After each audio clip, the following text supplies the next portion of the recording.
So this is my part two to my Power Rangers review. And like I said before, in Power Rangers, the movie, the black guy is the smartest one in the room, but he gives himself up uh, for the um, for the Red Ranger or the white guy. And so we see him downing himself and searching for the white appraise of his teammate. And what kills me is that with Billy's character is that they're always cursed. That's the thing about these black boys in white spaces that in these white shows is that we're always cursed because we're the smartest one in the room, but we're not allowed to have a girlfriend. We're not allowed to be cool. We're not allowed to stand up for ourselves. And I see this with Billy to where he's being bullied. He's not a chick magnet. I mean, he's not pulling girls naturally.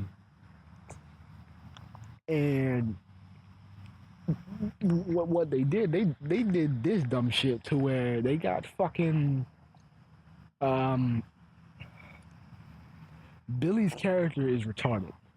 And I was livid when I saw this shit while I watched the movie. I was like, okay, well, this wasn't in the theater. I knew this nigga was a punk, but retarded. That's another thing. And so he's this odd mix of he's smart, but he has this compulsion personality disorder to where he cannot put words together. He's always tongue tied, nervous, and he can't think straight. And it's not really known if it's hereditary but he does hint that it's because he felt some type of way when his father died, and so Billy is actually the key, and that's why I say he's the most powerful person in the movie. He's the key to all this because if it wasn't for Billy, especially for his father finding or the crystals, um, none of this would have, no, none of them would have been Rangers. And so it was Billy's um, you know, chance of fate or whatever, meeting Jason, I think that's his name, the white character, and giving Jason the self-esteem that he needs to believe in himself or whatever in suspense of his own self-help that he needs. And we see that Billy is the smartest one in the room, but he has to uh, it, it's almost like the Matrix. As we see, I can keep adding examples. Even with the Matrix, Morpheus has to need like Morpheus had to didn't he couldn't accept that the one isn't real. Um, Everybody's telling him give up on it. The one isn't real. It's a myth. And in the movie, the Matrix has been reformatted, destroyed, recreated like 6 or 7 times. And Morpheus is the smartest guy in the room. He can really be the most powerful. But the problem is that he put so much faith into Neo to where he is basically, and it literally ends up just being a father role rather than, oh, we can do this together, or hey, I'm just as good. And basically, there's nothing to it in the Matrix because um, the Matrix isn't real. The Matrix isn't real, and it's basically just thinking. You can put your mind to whatever you do, so you can just say fuck the rules, as long as you concentrate or whatever. But like I said before, these black characters cannot stand up for themselves. Um, Another like in the part like I said, my issues with the Power Rangers episode is that Billy is damn near retarded, and it ends up being kind of really bad and corny. And I'm not even gonna lie, when Billy died in the movie, I was hoping that he would stay dead. But I was like, he's gonna come back somehow. And I was like, damn. And they brought him back.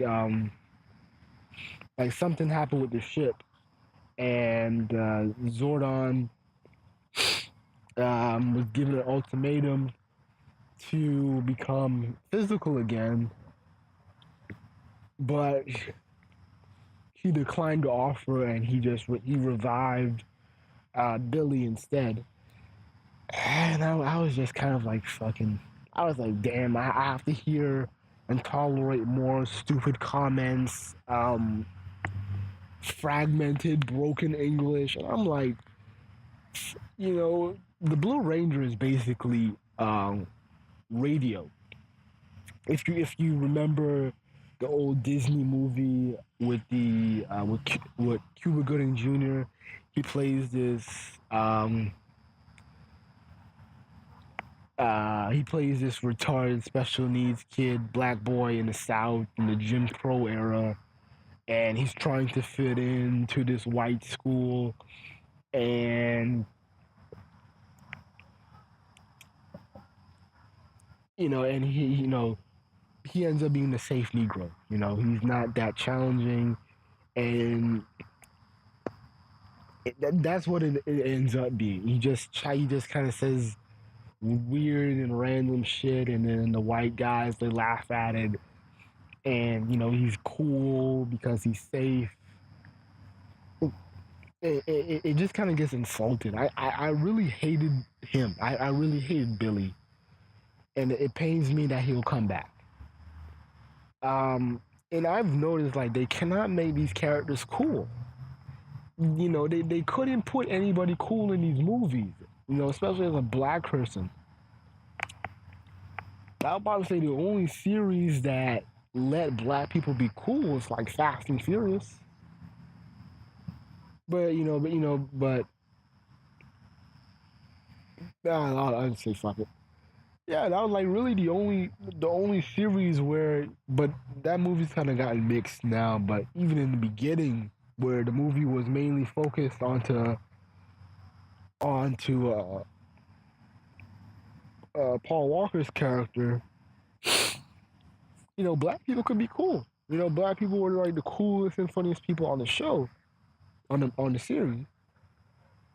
But that's basically the only movies I can think of. But I'm like, shit. It's like it's so freaking hard. You don't see that, and I think it's like a revenge thing, like a birth of a nation thing, because they have to like attack the black male image. And I think they do this because they want black people to stay out of the white community. That's my theory. Because by showing you these lame black token characters, you are like, okay, and I'll probably break it down from like gender, from like a black woman's perspective. When you see Norbit, um, or Steve Urkel, you know, these are not men that women like go hard over. And so, they pump these images of these socially awkward black men, and they make them ridiculously socially awkward, just like in Power Rangers. Like, it ends up just being over dramatic. Like, okay, I know people who are a little slow, but it's not like, damn, it's not like they hitting everything, every wall in sight. I mean, like, damn, have some motor skills or something. They'll over dramatize that, but they can. I think they do this really just to make black women, um, unattractive to black nerds. And so when you're not a black man who is acting a goddamn fool, black women have references and be like, "Oh yeah, I don't fuck with guys like you because y'all are corny, lame, or whatever." And for black men, it's like, we don't want to give up that swag, you know, and so we kind of end up being like stuck in the hood, or we're afraid to lose our blackness or whatever. So in theory, that's what I think. We can never be cool in their spaces, and I guess that's a little revenge thing for them. But I was just really highly disappointed with the Blue Ranger. I really didn't find his role to be inspiring. This is just another token black guy who just doesn't really fit the memo. And I felt like when I look at his backstory, it's like it's cheesily written. It's like they didn't even put any thought into it. You really expect me that this good kid who's mentally challenged is in detention because in detention for the remainder of the school year because he blew up his lunchbox by accident. That's so unrealistic. Oh my god, that is like like the dude is slow. So like common sense would probably be like, okay, maybe he will just get a little talking and just be in the slow remedial class for the remainder of the year. I mean, like that's. I'm like, oh god, like they really didn't really think of it. But this was basically radio too. That's basically what I would call it. It's freaking radio, and I'm thinking about putting like a meme on. If I'm not lazy, I'm thinking about making a meme, and I'll have like Cuba Gooding Jr. as he was playing radio, and just put like the Blue Ranger on top of the head. Yeah, man, it's fucking retarded.